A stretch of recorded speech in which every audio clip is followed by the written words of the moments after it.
Happy Thanksgiving. I think right now, let's imagine it's one of my favorite times of any holiday, the night before or the day before. I love when it's still the anticipation of the holiday and you're just getting ready some of those last minute things. But for this one, it is the big thing. It is the bird. It is so daunting. It can be, what do you do with it? Do you wet brine it? Do you dry brine it? Do you even know what a brine is? Really, a brine just helps, one, flavor it, but mostly it helps make sure you have a really moist, juicy bird meat, the turkey. You want it to be as flavorful as it can, but you want it to retain as much moisture as it can, because what's the worst? When you go to cut your turkey, serve it, and it's just dry and chewy. Oh, that's just depressing. So instead what we do is we do a brine on it. And so sometimes you can buy a bird that's pre-brined or brined. I try not to do that. They are just injected with salt water. It plumps them up. It a lot of times changes the texture of the meat. I don't like it. Don't get that. Instead, do it at home. And if you do a dry brine, you don't have to stick it in a big vat of water. You just have to do it right on the bird. A brine means pretty much salt, but I'm also gonna add flavor to mine. So what I have here is my turkey, and this can work for most turkeys, which are gonna range anywhere from that, maybe on the low end, 9 or 10 pounds, up to a 15, 16 pound turkey. You can go all the way up to 18, but usually that right there is gonna hit that range. So here's the turkey, but to start, we're gonna toast just a couple spices. It's a quick step that adds a little bit of flavor. You do it the day before, it takes all the work away. So right into a small skillet, I'm putting some black peppercorns. I'm doing the whole because one, I'm gonna toast them, but then that's also gonna help me have the most flavor. So then I'm doing some pink peppercorns. They add a really nice extra flavor. If you can find it, instead of just pink peppercorns, I like Szechuan peppercorns.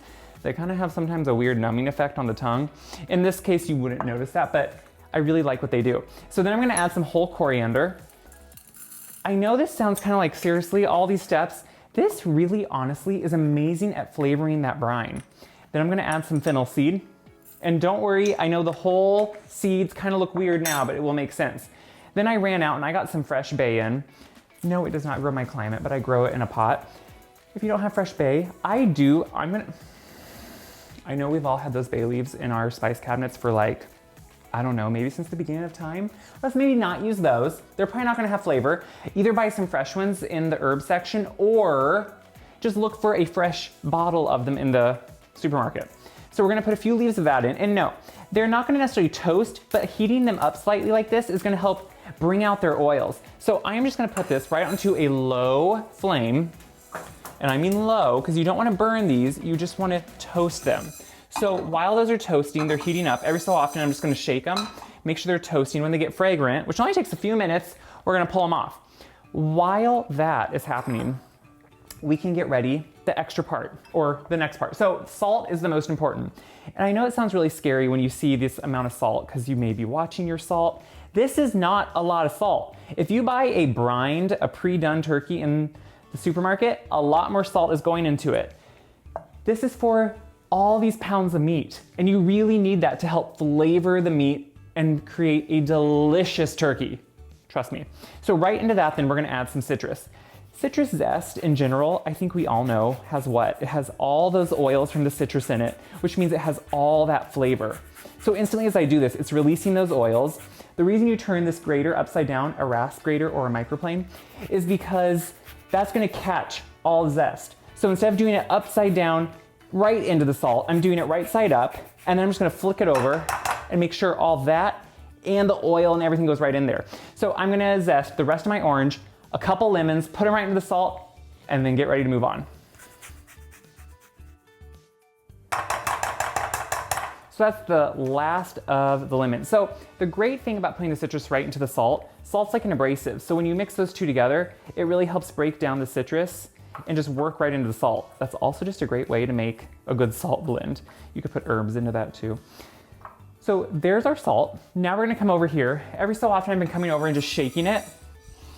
It has a great fragrant smell. It's slightly toasted. If you look closely, you could actually see some color on the fennel and the coriander, but more the important part is to get that smell, because then you know it's really toasting, releasing those oils.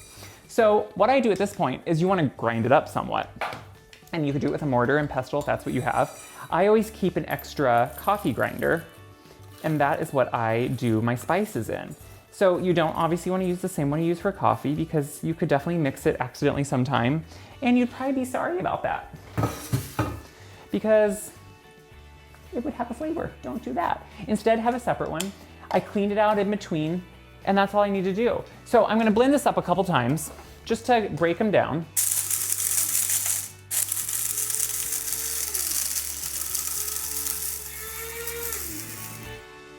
You can see I'm doing something that you don't usually do, and that's blending up even the bay leaves.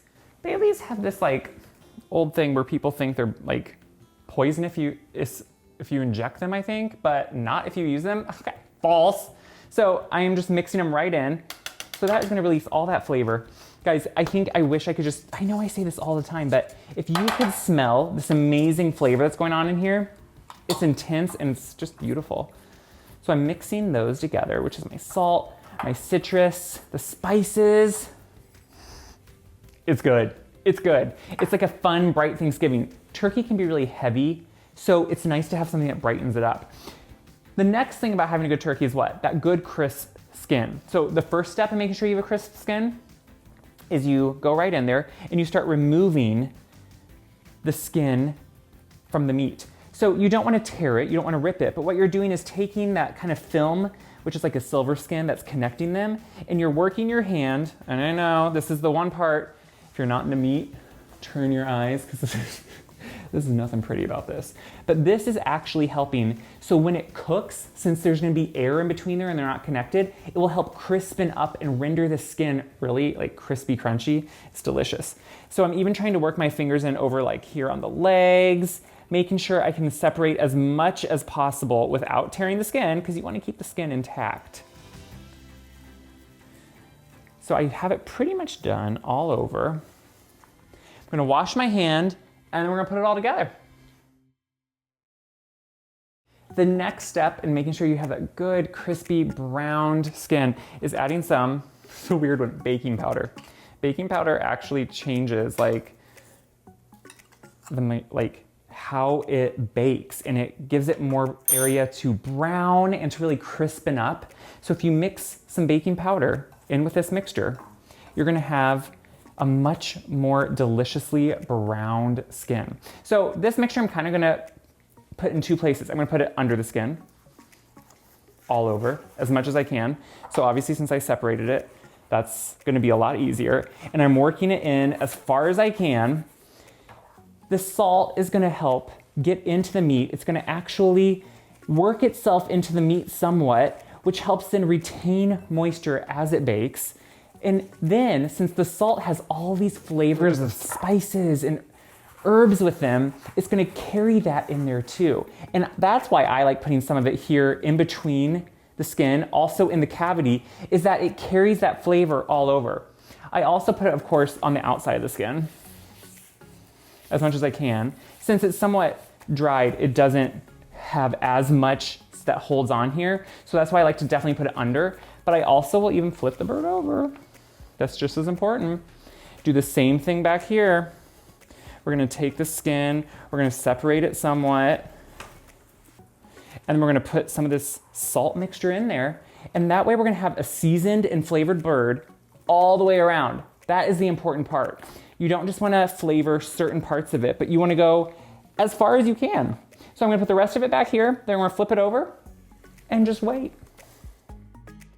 I have the salt and herb mixture rubbed all over the turkey, under the skin, on top of the skin. It is starting to flavor it. It smells amazing. The last step is putting some brown sugar. Now, you could totally throw this in with the salt, mix it in, throw it on. I like to just put it at the end, so I have it only kind of more the breast side up. And then that kind of just helps me put it directly where the meat's gonna help it caramelize and kind of self-baste as it's working into it. But if you don't want to, and you want to skip that step, just throw it in with the salt mixture. That's fine. Brown sugar, it's not a lot, it's a little bit. What it does is it kind of balances out all the other flavors. It's not that it's necessarily adding a lot of sweetness, it's really balancing out and playing with the flavors that are there. So don't worry about it being a ton of sugar that you're having. The important part is that it's helping flavor it well. So I'm moving this only to a smaller pan just so it fits my fridge better. The last step, ensuring a good crispy skin, is letting it sit in the fridge overnight without covering it. That's actually gonna help dry off the skin somewhat. Now if you're thinking, dry it off, I want a moist turkey. you're still gonna have a moist turkey. It's gonna help dry the skin off, so when you bake it, it gets really crispy because it doesn't have to drive off all that moisture. So leave it uncovered, don't let anything touch it. Everything is safe as long as nothing touches it. And put it in your fridge. So I'm gonna put this in my fridge overnight. Tomorrow we are gonna roast it, and you guys are gonna have, I think, maybe one of the best turkeys you've had yet at Thanksgiving. Promise.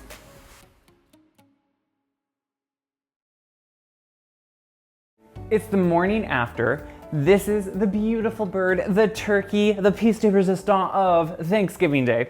This has been brining, dry brining overnight in the fridge. And we remember that it's dry brining because it was not sitting in a vat of water that has salt in it. Instead, it just had the salt mixture rubbed all over it.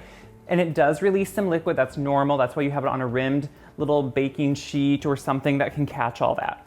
So the day of, we wanna have our roasting pan. You do not have to have a big one with handles. You can even do a big sheet pan that would have a rack on it. I like to do a rack just because that lifts the bottom and helps it not necessarily get soggy. So to start, I have a few veg over here. Nothing like major, just some celery. And this is gonna, one, flavor the turkey, but also flavor any of the juices that come off the turkey, kind of creating a stock of sorts. So I'm gonna just set those around, and I know it sounds odd at first. The extras, I'm gonna put inside the cavity. Obviously, when I get a turkey, I always wanna make sure I have the giblets, the neck. I took those out when I thawed the turkey and everything. So you wanna remove all of that. Even check the front, because a lot of times they'll put the neck in the front, put the giblets in the cavity. So you just wanna make sure on that. I also have a couple carrots. These are garden carrots, so they look a little wonky, but I, again, will always say they have so much more flavor. So just cut them in big chunks. Again, this is not to eat. This is honestly to flavor the pan drippings, because what do we do with pan drippings? We make gravy with pan drippings. So you wanna make sure to have a really flavored pan dripping, and this is just something simple you can do to ensure that. And it just also flavors inside the turkey and the juices that come out from the turkey. It's a win-win. And then we have an onion. And again, what's great about this is you do not have to worry about chopping it perfectly. We're going really simple here. You honestly wouldn't even really have to take off the skin, but I just do because I think it makes it cleaner. I'm gonna remove the skin of both halves. One half, again, what am I doing with it? I'm putting it in the turkey. It's just, we're doing flavor and seasoning all over. So we don't have to season the bird because it's well brined. So we don't have to worry about that. That's one thing that's nice. The onion I'm cutting for the cavity, for sure, probably into thirds. You could actually stick the whole half in there, but don't worry if it comes out a bit, that's fine. And then for the rest of it, again, I'll do fourths. Just try to spread it evenly around. Nothing fancy, guys. This is what's great. And I just have my little rack here. It's actually usually one I use when I'm cooling something. So now we have this gorgeous, well-brined, well-seasoned meat. So here it is. It looks good. What I always like to do, one, with the wings, this one actually already has the tip broke off, so you don't need to worry about it. This one has the tip on. So I always am gonna twist that and put it around front. That's just gonna help protect it. If you put it underneath, it won't then burn in the oven, is kind of the big issue. And then you don't have to truss it. I'm not usually one that trusses, but for here I am going to just tie these together because I think then it cooks a little bit evener and it keeps a good shape. So I'm gonna grab some string, we'll truss it, throw it in. So I'm just gonna tie these legs together. And again, that just helps it bake slightly more evenly. So there's a lot of different ways to do a turkey. A lot of people anymore like to spatchcock them, which you cut out the backbone, you open it up, and that can help it so it cooks or roasts faster, a little bit easier. I still like to do a whole bird sometimes. I go back and forth. But there, you can see it's tight, it's staying together. I have all my veg around. We're gonna pop this into my oven. So I preheat the oven to 425, but I'm gonna lower it as I put it into the oven to 375. That's what I like to do a bird at. So birds usually, in general, it's about 20 minutes per pound of meat. And I know some people that will get, a 20 plus pound turkey. I'm usually more around like that 15, maybe 18 range. So I'm gonna pop this in. And the house is gonna smell amazing. So for the turkey, I do like to every so often baste it or glaze it as you would. So for that, it's really simple. I'm doing some butter, because butter, it browns beautifully. It adds a really good flavor. So I love to use the butter. On top of it, an ingredient that you kind of see me use every so often, pomegranate molasses.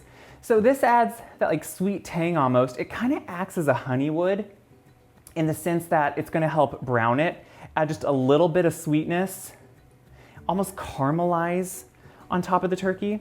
It's a really just good thing to have in your pantry at all times. I use it in salad dressings. I use it in so many different ways. And then the citrus I used last night, I zested, I put it in the fridge overnight, and now I'm just gonna juice it right into this liquid. This is kind of, you know, a lot of times you'll do maybe just butter, which there's nothing wrong with butter. But I think since we are doing such good, strong flavors in the salt brine we did a lot of herbs, we did the citrus, we're kind of making a unique flavored turkey. But the amazing thing is it's not gonna seem odd, it's not gonna seem weird, it's gonna actually just be extremely well seasoned.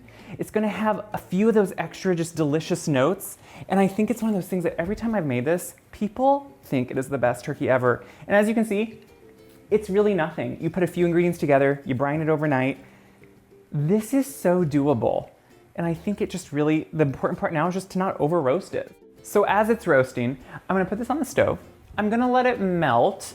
You don't wanna cook it. You just wanna let it all melt and come together. So I'm gonna put it over low heat. And then about every 30 minutes, I'll show you, I'm gonna just brush that on, baste it on, whatever works. Guys, it's already starting, I'm getting a little hints of that. This is what I love. Just like imagine Thanksgiving Day. You just all at once start having these waft through the house and it just smells delicious. This only adds to it. This is so fun, this is so good. I think you're gonna love it. So we're gonna come back, we're gonna baste it. We're just gonna have a beautiful roasted turkey.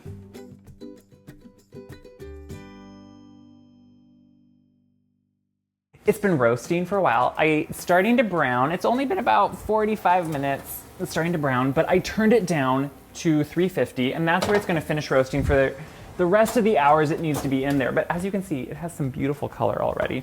Our mixture is completely melted. The butter, that pomegranate molasses, which is actually really easy to find anymore. So I'm just gonna start putting this on, and as you can see, look how that glistens instantly.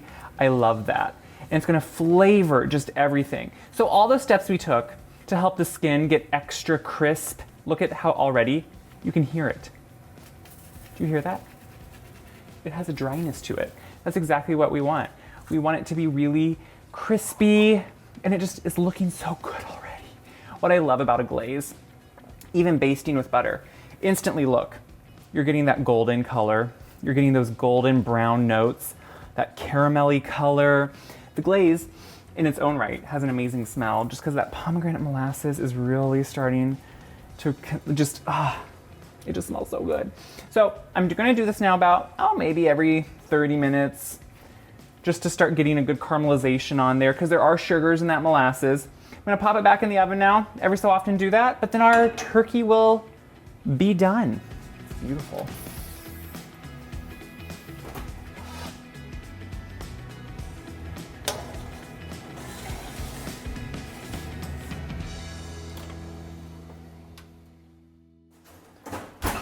The turkey is roasted, and as you can see in the last hour, maybe hour and a half, I just tinted it with foil.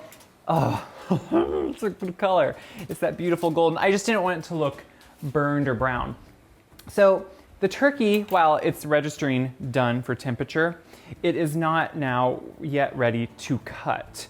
Any meat, when it's first done, you want it to let rest until you slice it. That goes with just like you hear with steak, with anything. You want to let it rest. So I'm going to bring it over here. I'm going to let it rest at least. This is a lot of meat. So the more pounds of meat you have, the longer resting period it really needs to let those juices redistribute, and it still maintains a really hot temperature, so you don't need to worry about that. You can get a bigger piece of foil than this, but just tint it while it's sitting there. It traps in a little bit of the heat, but like I said, that's not a huge issue. So while that's resting, this is the point if you're gonna make a gravy with the drippings, which I highly recommend you do. Strain them off. That's why we have that vegetable in there, just to give it more flavor. It also has the juices from the turkey. So you would strain it off into a fat separator, let it sit until the fat separates. This is gonna continue to rest for, like I said, at least 15 to 20 minutes. Let it rest so the juices redistribute, and then we're gonna slice it up. This thing is ready to serve. You can see I'm already starting carving the turkey. So when it was done, we pulled it out. We let it set here for at least 20 minutes, let the juices really redistribute. That's the point. So now to carve it, you can do it multiple ways. If you're used to something, do what works for you. I always start by removing this leg. And to do it, I want to cut the skin around it just to make sure you don't tear the skin, because the skin, you spent so much time getting beautiful and crispy that you don't want to just ruin it. So I kind of twist it until I know that that joint breaks, which yes, I know it's kind of gross, but then you're able to cut it with the joint and it stays together, which is, I think that's kind of fun. So we're gonna set that on there because there are people that love the legs. My mom is one of them. So then I come up here to the breast, and right along that breastbone, I take a nice knife and I just make sure that I'm following the breastbone and just following it all the way around. It kind of has a natural, curve in it. And I just keep following, trying to keep that skin intact, because I really do. One, it's delicious skin, it's crispy, has tons of flavor in it. And so we're gonna cut it off down there too, just to make sure. And then you can remove that whole breast meat. Then what's nice at this point, we can just kind of cut it crossways. So cut it in slices. This makes it really easy to eat, really easy to just be able to grab some. And then people can also get a mix. So if you want to, your thighs underneath, you can just pull off, and I will actually on the thigh, open it up, take out the bone, and then you can cut your thigh meat too. So there are people that prefer that dark meat, or there are people, a lot of children usually will prefer the white meat. So we're gonna cut it up just so. And again, if a little piece of skin, I like to put it back on, just because I really do. I think that pretty skin, one, it's a gorgeous presentation, but it's also delicious. We're gonna set it on here. Got a little bit of parsley there, which I just always think sets off meat, gives it a little bit of freshness, which is kind of fun. Sometimes what I'll do is just add, since to kind of let people know what flavors are in it, I'll maybe put a little bit of that orange in there, just to remind them. And of course you can keep going, get off all the meat off of here, which you have to use a lot more handwork to do. It's not necessarily easy. And then again with the thighs, you can do the same thing. With the carcass, I will always use it, cook it down, make a delicious stock, and then usually have a leftover turkey soup the next day. So good. But this is a simple way to have a good brine turkey with so much flavor. I cannot wait for you guys to try this. And you know what? I'm just gonna take a little bit, just a little bit of meat off of here, guys, to try, because guys, not only do you get hints of the flavors we put into it, it's just a very well seasoned, extremely moist turkey. And that to me, you win Thanksgiving if you have a moist turkey that is well seasoned. So please share this video around, show that brining a turkey and adding tons of flavor is doable, is easy. When you share these videos, it really helps me, and I love to see the comments, I love to see the interaction, and how you guys use these recipes. Check wiseguide.com for more awesome recipes, how-tos, whatever you need. Until then, I hope you have an awesome Thanksgiving, try some of these recipes, and enjoy what you can.